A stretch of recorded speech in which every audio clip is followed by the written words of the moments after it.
Welcome to Rock That Relationship, a podcast about all things relationship with Corey and Tracy. Now let's get real and start creating relationships that rock.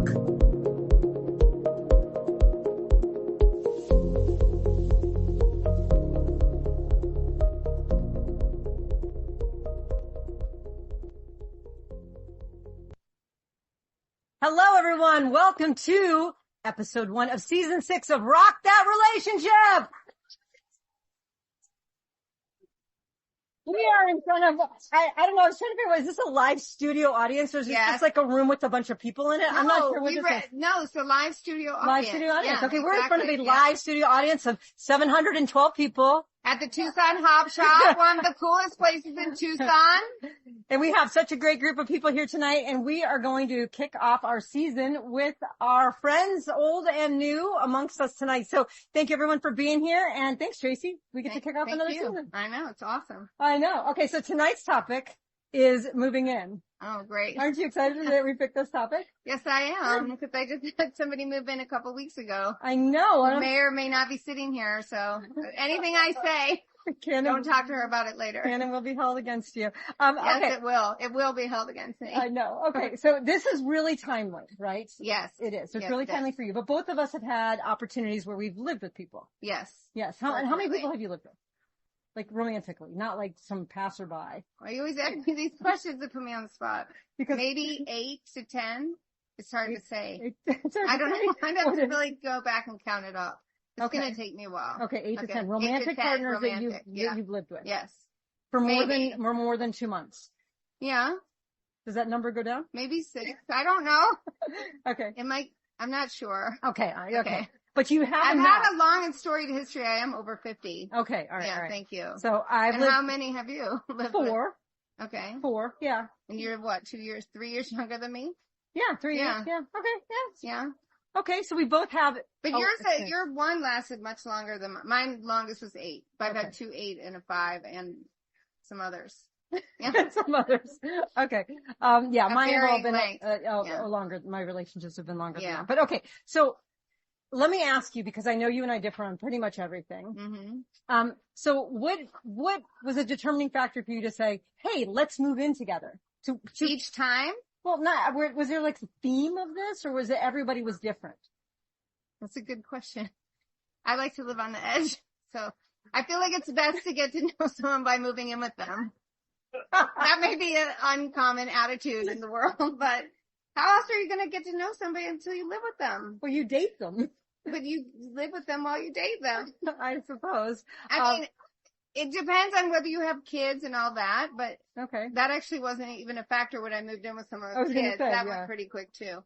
Okay. I really believe you need to live with someone to get to know them. Okay, so what was the fastest it was for you to move in with somebody? I'm going to answer that question here. Oh. It was real fast. Yeah. Real. As a professor, that is a quantitative number, real. It was real fast. Okay. All right. So that one was a mistake though. That one was a mistake? Yeah. That was a 6-month mistake. But it was, it actually was the most cathartic experience of my life as well. So it really helped me to work through some stuff. Okay. Well, I have you beat because my fastest was we decided within 3 days we were going to move in. See? And the only reason it didn't happen faster was because she was across the country and we had to logistically do it. 3 days. And did you talk about it before you did that? Or you just, let's just do it? Let's just do it. See? But we were together for over a decade. So. When you decided to move into? No, after, yeah. So, I mean, I don't know. And see? You made the decision in 3 days and then you were together for over 13 years. Yeah. Right? Right. So, and all the movies that we watched, they're all about, the guy saw the girl and right before they went off to Europe for World War II.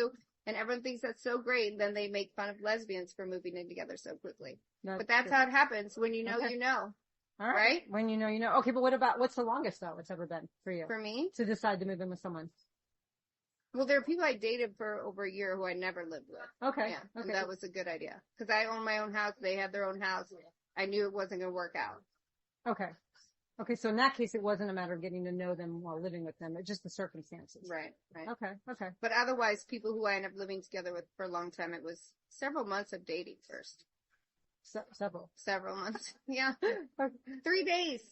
3 days. 3 days. Can't throw shade at me. I know, but we did know each other from before. But anyways, okay, so let's talk a little bit about moving in. Okay, so we've determined sort of that there is no too fast. Right. There's no too fast and no too slow. It's very personal. It's very personal. Okay. Yeah. So we can't agree on that. This is the first time we probably ever agreed on anything. I always said the best relationship would be lived in a duplex, right? You have yours, they have theirs, and you're right next to each other, and then you have that joining door. I don't know if you ever saw that show where the two cops weren't supposed to be dating, so they had the bookcase in front of their doors, and they would go back and forth at night. Yeah, the man and woman from like the 80s. They're in the show? Oh, they were having a secret relationship. Okay. So if you have your own space, then why should you move in together? Or if you live real close, if you live within a mile of each other. Well, that's interesting then. Okay, so 2 miles. Yeah, right? I mean, if you live really close together, are you saying you should never move in together? Maybe you shouldn't. Why should you? Okay, well, why did you? I didn't. I never lived that close to anyone. Did you? But why did you want to live with somebody? Besides getting to know them. Well, what is it about living together that's so awesome? Well, now, currently, it's because I like it so much. It's like nesting. And I never was into nesting before, but now I am. Now you're And I didn't think I would be. Yeah. Okay. I was very determined not to be into that. I was very resistant to a lot of couple things that now I'm doing. Okay. Yeah. All right. So, nesting. Okay. All right. I love this. I have to just say, so I recently texted Tracy and I said, where are you? It is taking you like 4 hours to reply to my text. Like what is And what's my normal reply time? Like 4 seconds. And I'm like, what is happening? And I'm like, oh, that's right. It's not like I'm not going out and stuff, but like I'm turning bright red here. I know you're getting. I know.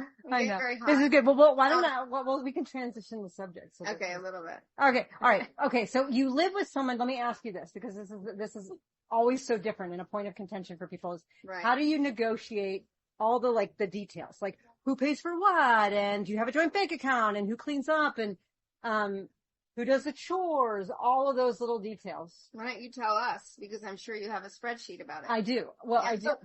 Well, let me tell you. So I have tried a couple different things. One is I tried that we'll come together and figure it out. And that was a hot mess. So that didn't work for me. Well, what does that mean exactly? Like you didn't talk about anything, you just moved in we just together? Moved in and we had no conversation at all. We're just like, oh, okay, cool. You got your stuff. Just let's put it in a drawer. That didn't work. That was younger though. But then by the time I got to another relationship, I decided that I needed to have very, very specific details on who did what.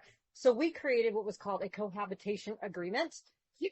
And I'm the lawyer, and yet that's okay. And the professor's coming up with that. Didn't that seem a little anti-romantic? It was very anti-romantic, but it had in there who was paying for what. It had in there that we were going to be on each other's cell phone plans, and if we broke up, that you were going to disconnect our phone numbers. Who would get the pet if something happened? Who did all the chores? Everything was written on it. And not only did we sign it, but we got it notarized. Oh my goodness. And then every time we made a change to it, we had to run back to the notary. God. So, but I will tell you. And how long did that relationship last? It lasted long enough and it was helpful. And then, when the relationship ended, I got to keep the cat. So, it worked. But when it ended, did you actually honor all the terms of the we honored agreement? every term. Yeah. That's nice. And did you do it again? The cohabitation agreement? I've never done it. I've never done it since that relationship because I realized that it's a little karmic, right? By assuming we're going to break up. So I create a little relationship agreement about how we're going to live together. But as a lawyer, I advise people to do that. Right. But I don't do it. I just go for whatever the heck happens. Okay. So then how do you determine it? I determined it by that, but now I'm in a place where I will talk through who's doing what, all the little details. I'll talk through later, but I will talk through a few things. Like what? Like what's most important to you? Okay, I take it back. I actually don't talk through any of it. You don't talk through any of it. So it just comes up and then you're like, oh no, this is an issue. Yeah. And then I think so. That's what's happening now. Okay. Yeah. You just discover what might be an issue. Okay. Yeah. Why create an issue before? I'm not a pre-worrier, right? I am a pre-worrier. Yes. I am a pre-worrier. You're a pre-worrier. You're to anticipate everything. Exactly. I kind of let whatever's going to happen, and then I deal with the consequences later. Yes, I'm aware. Yes, yeah. As you've cried on my doorstep. Well, But I've tried on your doorstep exactly. Too, so it is I think it cuts both ways. You can either be totally prepared or you can just wing it and see what happens. Or you can probably do a happy medium. I think there's somewhere between a cohabitation agreement and not mentioning anything at all. Well, I think you should discuss certain things. And if you have kids, you should really talk about it before you get moving in together, right? Yeah. I mean, that's a whole other factor. Right. But without kids, like pets, are pets kids? I want to ask the audience. Are pets kids? Yes. Pets are, you have to really think about pets. Well, you raise pets, but as a parent, I would say they are a little different. Like, I don't know. They take a lot of my time. I wouldn't leave my daughter home in like a cage with a bowl of dry food and just say, make it, kid. Yeah, but if you were, like, that's the thing though, but do you know how much time? So my current situation brought in 2 dogs. I have 2 dogs and a cat, and I probably spend, you're wondering why I'm not texting you back. You think it's all just, awesome things happening, but really it's dogs being walked, dogs, like trying to manage the dogs. Okay. Like so dogs to get along with each other. How do you determine like the dog duties? Do each of you care for your own animals or do you like jointly? No, we're jointly doing it now. But it takes that at one point, I'm like, you do your 2 for eating, I'll do my 3, and then we'll, I'll play with them all and put them where they need to be. But it's been very tense there a little bit. I can imagine. Yeah. Exactly. And I think there's some people who have more feelings about like what's going to happen to their pets than others. Some people get really riled up about it. I'm like, throw them in together and see what happens. Yeah. Other people don't do that. Yeah. We did end up getting, the buzzer collars because it like amped up my puppy, right? She's 18 months old and now she's having, I'd say more than the people, but like this weekend I almost lost my mind just based on the amount of pet beds. The dog beds on the floor, I almost couldn't handle it, and all the furniture was pushed into one place so the dog beds could be there. And it looked like a heroin den for dogs. Yeah, and I was like, I cannot do this. I can't live this way. I don't put the furniture outside and just put the dog beds because I can't have it all together. Okay. Yeah, so actually, for me, the most tense thing has been animals. Blending in animals? Yeah, okay. Blending animals. And mattress. And the mattress? We can talk about that later, but I have a mattress topper, and it doesn't always work with 2 people and 3 dogs. What happens? Sometimes there's 4 dogs. Was they like top up? Because the topper is like mushy, so then the body weight changes, and then suddenly there's a dog here, and do you want the dogs in your bed? See, you're a cat person. Do you let your cats in your bed? Oh yeah. Well, they're smaller than dogs. Well, yeah, I don't know. So now I have an actual mattress at the base of the mattress for the dogs, but then at 2 a.m., suddenly there's 2 dogs in my face and a cat, and it's gotten very uncomfortable because mostly I'm curled in a ball and sleeping up on the 2 pillows. Yeah. So when we're talking about moving in, we're not talking about moving in with our partner. We're talking about moving in with your partner's dogs. It's the same. That's really here's something that is very serious, right? You won't date someone with kids. You didn't want to date someone with kids. When you date someone with kids, you're marrying their kids. If you marry someone or get with someone with pets, you're going to take on those pets. Right. People aren't going to get rid of their pets. I know. I've been asked to get rid of my pet. I've talked about it on this show a million times. I didn't. Okay, so, all right. Kudos to you. I know. Yeah. I said you can get allergy shots.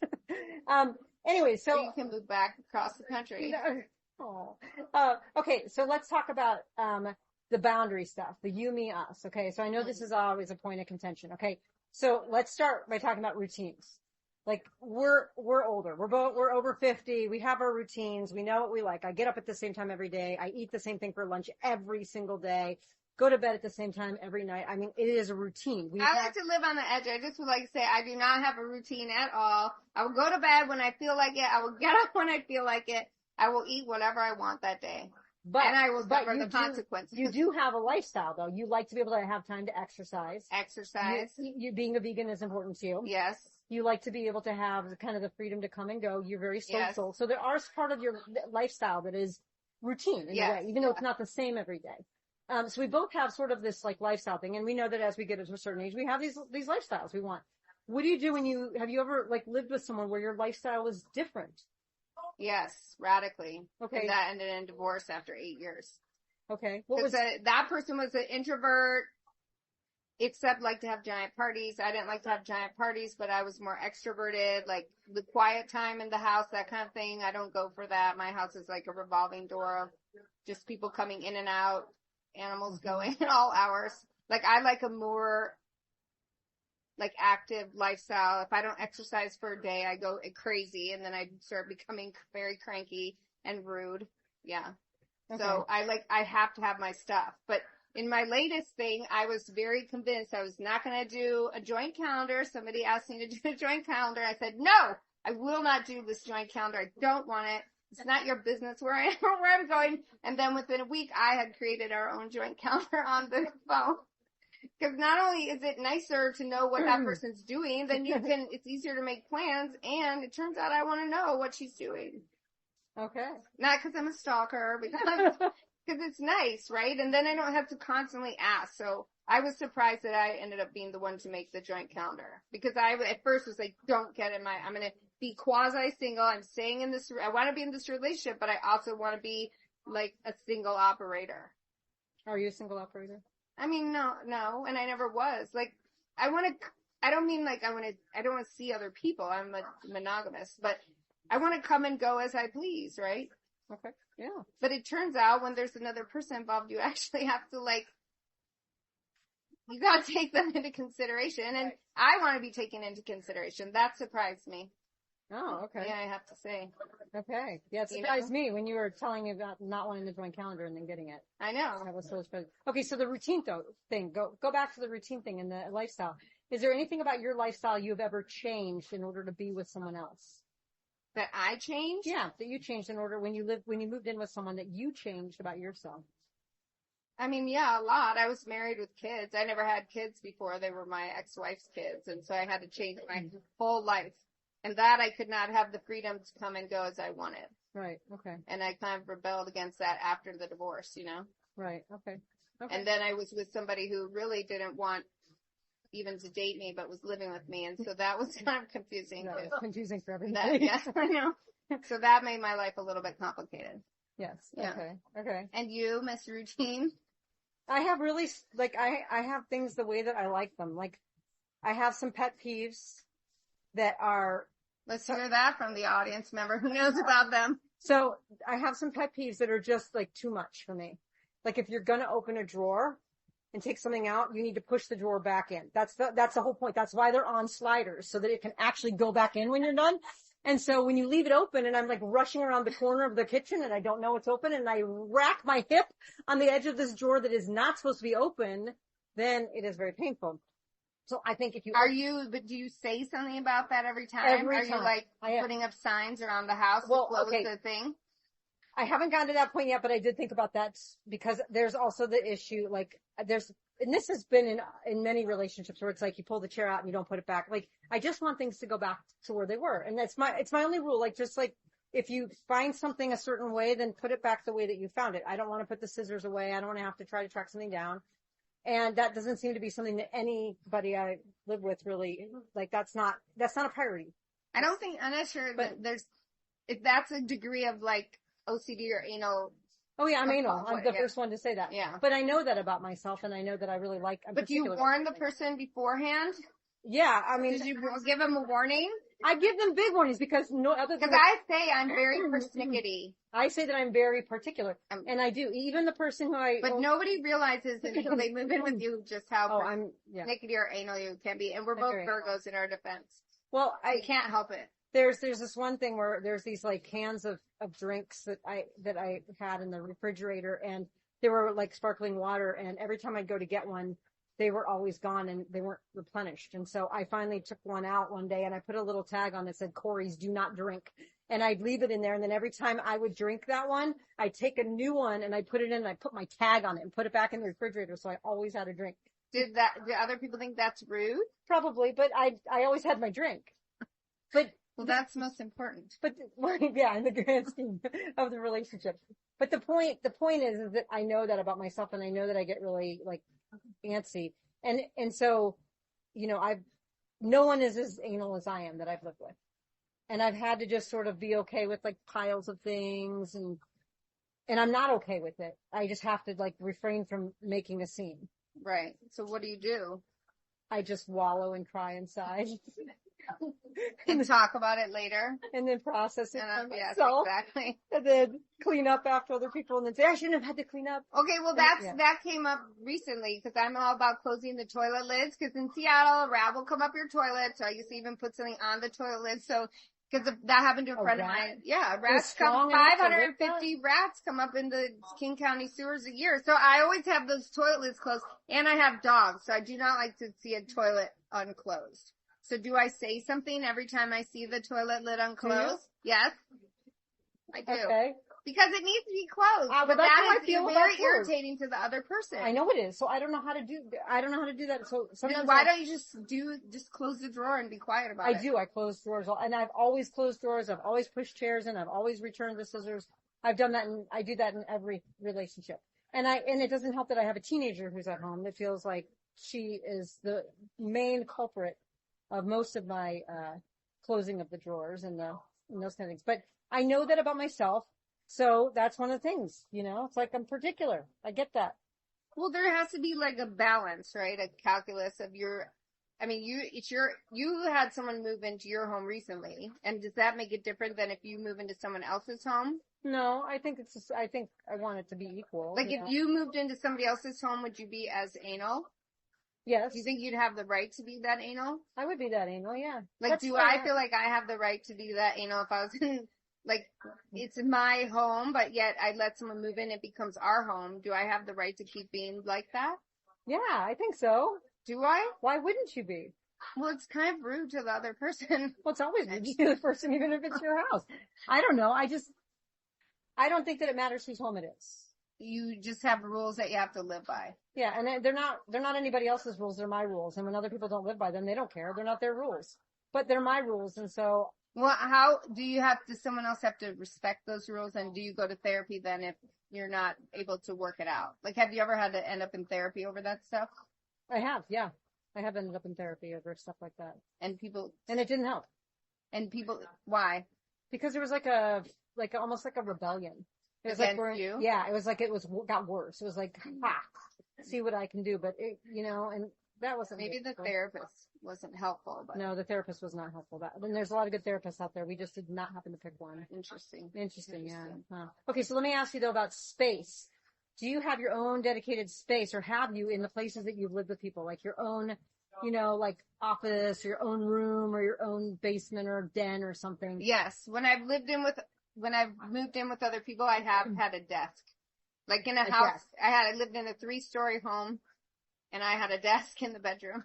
Okay. Cause I only came with a carload of stuff, right? So I guess it depends on what you want. But when the other person moves in and they want something, you have to like really talk about it or give in, right? Yeah. Cause that person who moves in needs to have a space. They need to have a space. Yeah. And some people just want to straight up get their own new home together, right? Yeah. And I know we've talked about it. You get to a certain age and you have a place you've been maybe living for a while, or you even own it. And what do you do when two people own homes and they want to move in with each other? What do you do? Does somebody sell theirs or somebody rent theirs? You get a new one. What do you do? And it becomes much more complicated. The first person I moved in with, I was living like on campus. I was working on a college campus. So I didn't even have, I had a couple suitcases. Right. We rented something together. The second person, we rented something together. And we both had milk crates and a couple duffel bags. So we started from scratch. And then I had a relationship where I had a home and my partner didn't. And so it was easy to move in. But it isn't always like that, where you can either start fresh or you can, blend something unless one person's willing to give up their space. And, right. And that, I haven't had to deal with that yet. Have you had to deal with that, where you've had two people who've owned something or No, not own something. I've moved into other people's homes and then I just have my little area. Okay. But I do have my own home now somebody moved in, and I have to make space for her desk and for her own space. Somebody's sitting right there. Some random stuff. But I like a certain aesthetic, right? So I only want white walls and white everything, except for the colors can be the pillow or something like that, and making room for somebody else's taste. That's a big thing. That's a really big thing, right? like, I'm particular about drawers being closed, but you want everything to be white. All the walls have to be white. Yes. Okay. Everything. So I would say that's also a little particular. Yeah. But then we're making space for different tastes in artwork or in like the bedding or stuff like that. Okay. What if somebody moved in with you and hung up the ugliest picture you could possibly imagine? They loved it. Ugly. And it's like a 5x5. Yeah, and there's always right over the bed. That. Right over the bed. Whose bed though? Your bed.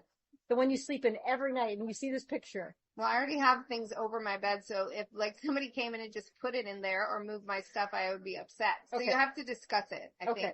And there has to be give and take and understanding that somebody else is moving into your space. You need to welcome them, but they also have to understand they're coming into your space and they can't just, like take over. Spread their stuff. Like I literally spent 4.5 hours on Saturday moving furniture around to see what's the best configuration.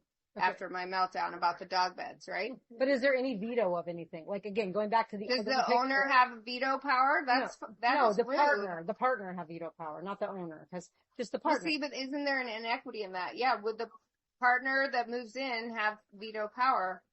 That's a really good question. So, so let's just say even if I say, oh, this is our house.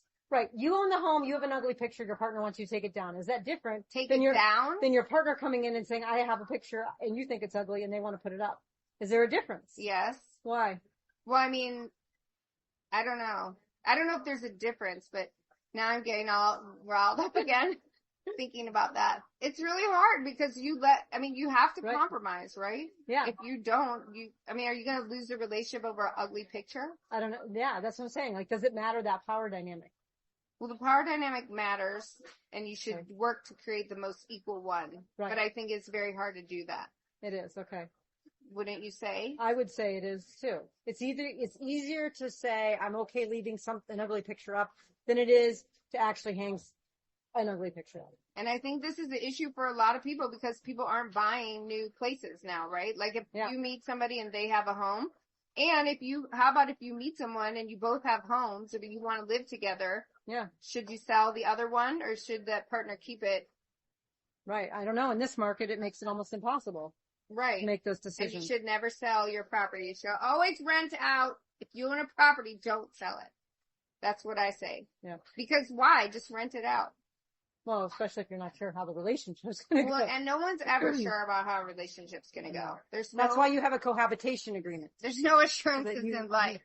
So you can have some guarantees. So, okay, let's switch some gears here and talk about something called emotional labor, because I think this is something we don't talk a lot about in moving in. We talk about who's going to do the dishes. We talk about who's going to walk the dogs or how much money we're going to put into a joint account, but we don't talk about emotional labor. What do you mean by that? Okay, so like emotional labor is the person who just inherently is kind of the worrier, the follow-upper, the one who just makes sure that everything sort of flows.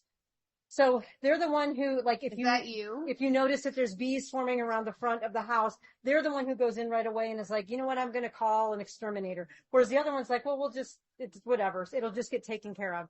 Or the one who worries about something is out in the night sandbagging, or is the one who's saying, hey, you said you were going to walk the dogs. You're going to walk the dogs, and then asks you 400 times. Then you finally walk the dogs. But is that really an equal division of labor if that person had to ask you 14 times to do it? So the emotional labor, if you've ever been a parent, you know what it is. You live in a constant state of emotional labor. You have to constantly be worrying and thinking. So when you've been in relationships, who's the one who tends to be that driver, the one who carries kind of the burden of that emotional labor? I'd say mine have been fairly equal, but my ex-wife would say I was lazy in that regard. Why would she say that? Because I just don't care that much until I suddenly do. That's my problem. Like, I don't care until that second that it bothers me, and then I say something about it, which is rude, and I'm not saying that's the right thing to do, but I don't care. I just live and let live until suddenly something is bothering me. Okay. Even if something's bothering her earlier than it's bothering you. Yeah, but that person has to communicate, right? Like, again, how many times I say this in the podcast, communication is key. If that person doesn't tell you what they need or want or what's bothering them, I can't read their mind. And so when you say emotional labor, I think there's also emotional labor about communication. How much are you going to communicate? What do you expect, somebody to know? Like I'm sure everyone's been with someone who says like, well, you should know what I'm thinking, or you should know this. Well, guess what? I can't. I am very smart, but I'm not psychic.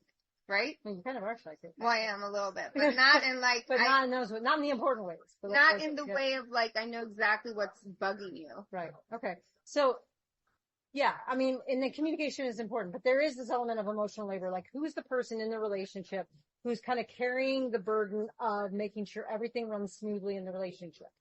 I mean, I guess it depends on the more detailed person, right? But I know that that's a huge issue in relationships. People get really irritated with the other person who's not doing what they should be doing. Right. And it's not always their fair share. They might be the ones doing all this physical labor, but they might not be. But this is probably what leads to a lot of divorces or breakups, right? And people don't talk about it, and then they become resentful. But the better thing is to not resent, to just express your needs. And if you're not on the same page, you're not on the same page, and you gotta go. Well, I mean, one of the causes of divorce that we hear about a lot, or separation, is that one partner says that the other person didn't appreciate them. And it's not necessarily like the bringing them flowers. It's they didn't appreciate the emotional labor that they're putting into the relationship. Well, we've talked about it before, like love languages, right? So if my love language is to actually do things for the other person, or do the household chores, or do this, if that person's love language isn't that, and they can't understand that that's what you're doing, they get irritated and resentful, So it's like when you're in a relationship, you have to consider their Myers-Briggs personality. What kind of personality are they? What is their love language? How do they express themselves? What's their astrological sign? Because we're irritating Virgos. And so when I just blurt stuff out all day long, the shoe shouldn't be there. You need to put this here. Why is there water on the counter? It's not because I care. It's because I'm verbalizing what I see. Right? And so somebody else perceives that as what a jerk. And I would use harsher language if not on a podcast, right? But it's true. It's hard to live with somebody like that. And if you don't understand what their way of expression is, you're going to take that stuff personally, and it's going to become a huge source of resentment. And I think that most people who got together at first could probably stay together if they do therapy together and have a decent therapist and an astrologer and a psychic and an Akashic reader who will tell them about their past life. It's worked for me. Oh my goodness. Okay. All right. I do agree with you on those things, but I do still think that there's an element of, even if you understand how each other is, and I could still understand that you're not committing as much to the emotional labor as I am. And but that's where you have to decide, are you going to stay in it then? Right. Is that important to you? Right. If you break it off or not? Right. Exactly. But I think some of those things you can't see until you move in together. Because you've now made my case for moving in right away. And then you find out, and then you can get in and get out. Yes, that's my philosophy. Get in and get out right away. Definitely. All right. So just a couple other thoughts, and then we're going to open it up for some questions. All right. This is a really big, kind of a big question on my mind is I've been told two competing theories about how to best live with someone. One is to let the little things go. Just let it go. And the other one that stands in opposition to that is say something when something bothers you before it builds into something big. How do you make meaning of both of those things together? What do? Do you let it go, or do you say something? I say something. On all the little things. Everything. Every little thing. And then I say, we really need to talk about this. I'm just talking about it. That phrase? I'm just saying, I just need to express myself. And you're free to do the same, right? The other person should say. But even the littlest things, there's nothing that you just like. Nobody truly ever lets anything go, do they? Nobody ever lets anything go. They act like they might, but they're either self-soothing in some way, or the resentment's building inside of them. So if you don't talk about it and work through it and say, maybe you work through it and you say, okay, fine, we're just different, right? We're just different in that way. So you land on the side of let's talk about everything. Let's talk about everything. Okay. Somebody who recently moved in once said, I don't think I can do this much talking. And I said, well, you better get used to it because this is what's going to happen. You have to talk about everything. Okay. Everything. I do. I have become one of those people. Everything has to be talked about. I have become one of those people, but I wasn't before, and I would try to let things go. And you're right. They would just build up and then it would burst into something else. But sometimes really, truly something is a fluke. And if you make a big mountain out of a molehill with some like minor thing that's never going to happen again, then it does create extra conflict. So, but I think that's the thing. Is it a one-time thing, or is it something that's going to happen a lot? Right. Right? That's the difference. If it's a one-time thing, let it go. One-time thing, let it go. Right. But if it's repeated, you've got to talk about it. Well, that's the danger though, because you think it's a one-time thing, you let it go, right? And I always say that hope is not a strategy for dealing with conflict, right? Hoping that it'll never happen again. Because then when it happens again, then what do? Not only if we bring it up, then we say, oh, well, remember like 2 weeks ago when you did this, and we laundry list them and it's unnecessary. And they say, why didn't you bring it up 2 weeks ago? And you say, well, because I didn't think it was ever going to happen again. And then you're my thing about talking about everything. Talk about everything. Okay. Just work it out. Work it out. Yeah. Okay. I'm going to end with this question for both of us. What was something that was, surprising to you about living with someone that you thought was going to be a point of contention? Maybe because it had been with previous partners, but wasn't something at all that was like a point of contention later on. Like something that like was like a big tension point with one partner, but then with another, you're like, this isn't even a thing. Did you ever have any of those? No. You've never had any of those? No, everything's a point of contention. Okay. I don't live in a state of, no, everything's a point of contention. So let me give you an example of one of mine. So one of the points of contention was I was with someone who was like a massive introvert who needed like serious time and space all the time. And I was like, that is going to be a huge thing. I don't know if I can deal with that ever again. And so for me, that was like a point of contention, but my future partners, that's never been an issue with them. So wait, because the future partners weren't introverts? I had one that was an extrovert, but one, no, they weren't all extroverts. So it was just she just needed to do it differently. She like had to have this exact space and all of this, and and it manifested differently with other people. But I was so worried that it was going to be such a deal breaker that I was like, absolutely, I will never date an introvert again. And I'm like, well, that's silly because they all didn't act the way that my ex did. So I thought I built it up to be much more than it was because it never ended up being an issue ever again. I don't know that you've ever dated an introvert again, but we talked about that before. But no, everything's an issue for me. I'm just going to go with that. Everything's an issue? Everything bothers me. Okay, and I talk about it. But was there something that bothered you about an ex that you were in another relationship and that didn't come up at all? No. So everything comes up. Everything comes up. Everything comes up. Every time. With every person. Yeah. Okay. Yeah. Well, that's okay. Well, then let me flip it around the other way. Is there something that's been surprising about living with someone that is really good that you weren't expecting to be better than maybe it was? Yeah. All the things I'm doing now that I'm surprised I'm doing, like the calendar and a lot more togetherness. Mm-hmm. Yeah. So that's good. You like that? Yeah, I like it. Yeah. Okay. Yeah, I do. You do? Yeah, I do. Do you have location tracking on each other? Yes. Okay. Just want to make sure. Okay. Good. But just to be fair, a lot of people have location tracking on me. I have location tracking. Yeah, you do. And then 9 people have my key. Okay. Just in case something happens to me about my pets. My dogs are my most important creatures and I need everyone to have access to my house. Yeah, we should ask the people we're dating what they think. How about that? Instead of what we think. I'm pleading the fifth on that. But, okay. So let's talk about things that are surprising. So things that I love about living with other people. So let me tell you what I didn't like. I had a couple relationships where some of you may know this who don't live together or who didn't live with your partner. The bag, right? The bag that goes back and forth between houses. We're all familiar with the bag. Many of us keep the bag partially packed because we know the frequency with which the bag goes back and forth. And so I didn't like the bag. I don't like packing the bag. Talking about. What is the bag? It's because you move in on day 2. I know. What is the bag? For the rest of us, what happens is when you don't live with your person you're with and you go back and forth to sleep over, you bring a bag with like pajamas and like every contact. I guess I never bring a bag. I've never brought, I don't know what this bag Okay, so how many of you are familiar with the bag? Anybody? Come on, most everybody's familiar with the bag. Maybe I just use their toothbrush or something. Oh, no.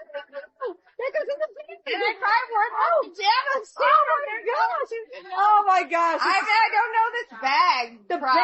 The bag. So the bag, it sits in your hallway and it's just a reminder that you don't live together. It's a reminder that you have to come home. It's what you pack in the morning really early when you leave for work and you think, I'm sad, I don't want to go because there's this bag. And the bag is like a symbol. I've had it in many relationships, the bag. It's the precursor to moving in. It's the bag. And so for me, the best part of living together is there's no bag. Like, that's my favorite part, is that, like, there's no thought that, like, I have to leave or they have to leave or any of that. It's like that you are settled, that you're together. And there's no bag. We've unpacked the bags, and I don't even know where my bags are. And the bags happen with everybody except for the person who lived across the country, because they were all local. So the bag. You're glad to not. I'm glad to not have the bag, because the bag was a symbol. The bag was a symbol of having to, like, come and go, and I didn't love the bag. So, all right, end it with something cool that you love about living with people, or a partner. I don't know. I just like being with the person. Just like being with the person. I mean, it's just nice to be with someone that you actually care about and love. Yes. And you're not, like, constantly, like, I don't know, trying to figure out who's going to be where, who's doing what. And, like, I came home from pickleball the other night, and the person was there, and it was great. And not in another state, and it was awesome. That is awesome. I know. Because I could go play pickleball and then not have to, like, be sad when I get home. I know, right? Yeah, exactly. I know, you can be happy. Yeah. Okay. All right. Well, let's take some questions from the audience. Okay. So we're going to grab some folks, some cards. Anybody want to pass your cards around? All right. We are back with some really scintillating questions here. Love these questions. Let's start with this one right here. We'll get both of our takes on it. We're going to do some rapid fire answers. What time frame qualifies as U-hauling it? I think you're 3 days. My 3 months. 3 months is U-hauling? Yeah. When you've only seen the person 3 times because they live out of state. That is U-hauling, the amount of time, yes. But a lot of people think that's shocking amount of time. All right, well, let's ask the audience here. How many of you say it is anything less than 3 months is U-hauling? Raise your hand. Yeah, see? All right. A lot of people, yes, anything less than 6 months. What is an average time frame? That's what I want to know. Kira, who decides what's the average time for people to move in? Like, what's the average time? Just shout it out. When's a good time to move in with someone? A year. 3 years? A year? 6 months? A year. See, it's all over the place. Okay. Exactly. All right. Oh, this is good. This is also about the U-Haul. I want to know who drives the U-Haul, or do you share? One person drives it. And the other one follows in the car with the 9 dogs. With all the dogs. Exactly. All right. Next one. I always drive the U-Haul. I'm the driver. Okay. Oh, this one's a good one. Is it healthy to not want to cohabitate? Yes. Yes, absolutely. Yes, absolutely. Absolutely. Especially if you both have your own places and they're close enough. What is the point? Yeah. I mean, I'm not saying that. I'm saying that for other people. And it's totally healthy to want whatever it is that you want. The key is to make sure that the other person also wants, so that it's communication about what each person wants. Right. And as long as it works for both of you. Right. We're not judgers. Well, except that we are. Yeah, we are. Okay. If the dogs will never get along, would you need for one to die before you could move in? This is a great question. I actually know 2 friends who one guy had, I think, like 8 cats and the other guy had a dog. They didn't move in together for something like 6 or 7 years until the dog passed away. And then they finally moved in together. I wouldn't. I would make a separate room. I'd put on an addition to the house. And put that animal over there. That animal would get its own room. Because animals are like children. Yes. All right. Animals deserve their own rooms too. Well, I have said this, like I said earlier, I had somebody move in after a few days and got to my place and said, oh, I didn't know you had a cat. I'm allergic. You're going to need to get rid of that thing. And I was like, there are shots for that, or you can get back on the plane. So, yeah. So that was, and so she did this like immersion therapy where she stuck her face in the back of the cat's fur for like 2 weeks and snuggled with it. Allergies gone. So we're all good. Okay. But pets who fight amongst each other are different. Yes. But if it's a pet though, if there's a pet contention, yes, it's a real thing. Exactly. Okay. Have you ever encouraged an ex to move back in after a breakup? Encouraged or begged? I've begged. But I've also begged to be taken back in. But to be taken back in to be in a relationship or just to live with you? To be in a relationship again. Okay. I've begged. You've begged. Yeah, I've begged. I've never begged, but I have taken an ex back in only under the premise that we were going to try to have a relationship, not because they needed a place to live. But why not? Why not try? I mean, you should try, right? At least once, multiple times. I don't know. It depends on why it depends on why you broke up, but. Well, I think it's a good idea. I would say don't let anyone judge you for it. Just do it. Exactly. Do whatever you want to do. That's the moral of this entire podcast. Exactly. Done. We're just Mic giving drop. some tips. All right. How do you know when you should speak up about the little things?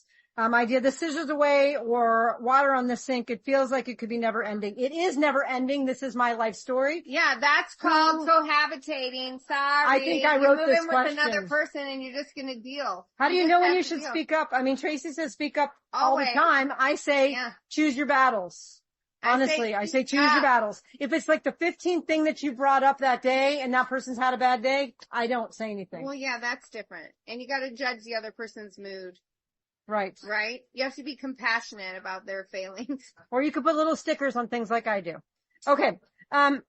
Let's see. How do you maintain your independence or not become enmeshed when you live together? This is the whole subject of one of our other episodes. This is a problem.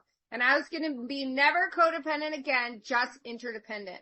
Interdependent. And you can't be too independent, right? Or you're not going to have a loving relationship. So therapy can help with that. Books about therapy, podcasts about therapy, about interdependence versus codependence. And we have a great episode in season 5 with our Codependence No More expert, Lindsay. And everyone should listen because codependence is just as harmful as hyper independence, the polar opposites. You have to learn to become interdependent, and that's not easy. No, it is not. So I can have the joint calendar, but I can still go play pickleball when I want to go play pickleball. Exactly. Right? Exactly. Yep. The other thing too is just also making sure that when you're nesting or when you're coming together, particularly at the beginning, that you honor the things that you love. If you like to read, don't compromise. If you like to go, like I walk every day. I don't compromise that. And if it means that we can't have a date until later on or something, that's just what it is. But you don't want to do that so much so that you're so independent that you don't have any connection at all. But it's important to be able to say, what are those things that are really important to me? They're the non-negotiables. Again, talking. Yeah, right? Exactly. All right. We saved this one till last. This is Corey's least favorite subject. Oh my gosh. It makes me blush. Okay. Does sex drive, you can maybe say it, right? Yeah, exactly. Does sex drive go down when you move in together? I don't know. Does it? Why are you asking? I guess let's poll. Why don't we poll the audience? Poll the audience. Okay, let's see. I mean, just over time, obviously. I mean, I think in many scenarios it does. Okay, right? Let's look at the first year because typically relationships do kind of even out. So within the first year of moving in together, how many of you would say that sex drive decreases than before you moved in together? Raise your hand if you say it decreases within that first year. Nobody. No. Nobody. See? Then you go out 2 years, 3 years, 4 years. But there's all kinds of books about how you can keep it real. Keep it real? Keep it going. Yeah. Does it need to die? Do you need a book? Do you need sex to have a good relationship? Do you need to have a great sex life to have a good relationship? Physical intimacy is important to me. Is that sex? You're going to make me say the word again. It's physical intimacy is important to me. Yeah, but there's varying degrees of physical intimacy, right? Okay. And that's how this ends. All right. And mic drop. Thank you everybody for coming tonight. If you liked what you heard, check out our show notes for resources from today's episode. Make sure to follow us on Facebook and Instagram under Rock That Relationship and go to our website at rockthatrelationship.com for updated episodes and more great information. Thanks for listening. Now go rock those relationships.